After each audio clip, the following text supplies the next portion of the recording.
Hi everybody. Okay, this video is a very quick example of why I bang on so much about asking questions, finding out the motivation, what is the purpose, the intention of what they do, which I call the golden question. So I talk about this all the time, and when someone asks me for some advice, I will spend a hell of a lot of time asking them questions about why they are thinking that way, as opposed to what is the immediate solution. And what just happened to me in the gym is an example of this. So I was there doing some exercise, very happy with what I'm doing, just finishing off, had my headphones on, listening to stuff. And this guy stands in front of me and mimes the exercise I should be doing. So he did a variation, which is actually a standard variation of what I was doing, but I was deliberately not doing that. I was doing a different form of the exercise.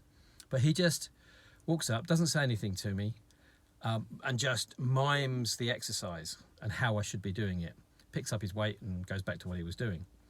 So this guy, big muscles, probably in his late 20s. He's the life and soul of the place. I don't know if he's a personal trainer or not, but he's always in the office. But I don't think he's a personal trainer. Maybe, maybe not. I don't know. But here's the thing. He gave me advice without speaking to me. He gave me advice without knowing my medical history, without knowing my goals, without knowing why I was doing that particular exercise in the way I was. And he wanted to give me advice. Now, I think he's a genuine guy. Like I said, he's a bit life and soul. He's always chatting to everybody. He's very bubbly, very bouncy, and he always wants to be in the center of things. And I think he genuinely wanted to help me. I have no problem with that. Seems like a nice guy. But he knew nothing about me. He knew nothing about the fact that I've been out of the gym for well over 6 months with injuries and medical stuff. He has no idea what my goals are. He has no idea of my age. And I think I'm probably twice his age. So he doesn't probably think about why I'm training the way I'm training. And he also doesn't know that I'm a qualified physiotherapist and trained in several other physical systems. And I used to teach it for many years. He has no idea about this. He has no idea about my knowledge. He has no idea about my motivation. And he has no idea why I'm doing what I'm doing. But he just gave me the technique to do. And this is why it's dangerous. Because until you know the context, then you don't understand why that person's doing what they're doing, for good or for bad. He may have been right. I may have been doing something wrong. But he didn't know any of that stuff. So he's potentially dangerous to me because he doesn't know if I've got a bad back or not.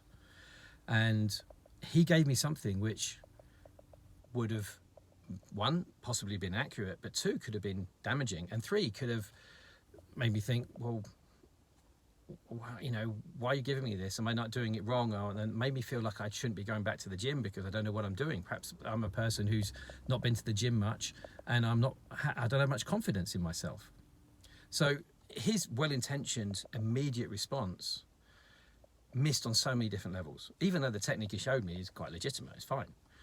So this is why understanding the context. What is the benefit of what they were doing? Why are they thinking the way they're doing? In what way does this affect other things in their life? So as a leader, a manager, a coach, team worker, whatever position you're in, if you become an expert in asking why something is going on, then you have a much better reason why what they're doing, and then you can then get into discussions about, is it appropriate solution for what they're doing.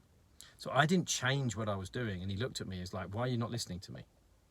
So I don't know what's motivating him because I haven't asked him. So I can't say why he's doing it because then I'll be falling into the same trap. All I know is he did this for a reason. Seems like a nice guy. That's the only assumptions I've got. If I want to understand his behavior and why he did that, I need to ask him before I make judgment on him. So it's not about him, it's about showing you there's an example here of this is why understanding the why is so important, but people tend to jump into what's happening and how to do it without understanding the bigger context or the bigger goals or the history that came before. The more you can do that, the more educated and better your answers will be. Hope this has been useful to you. Yeah, I'll speak to you soon.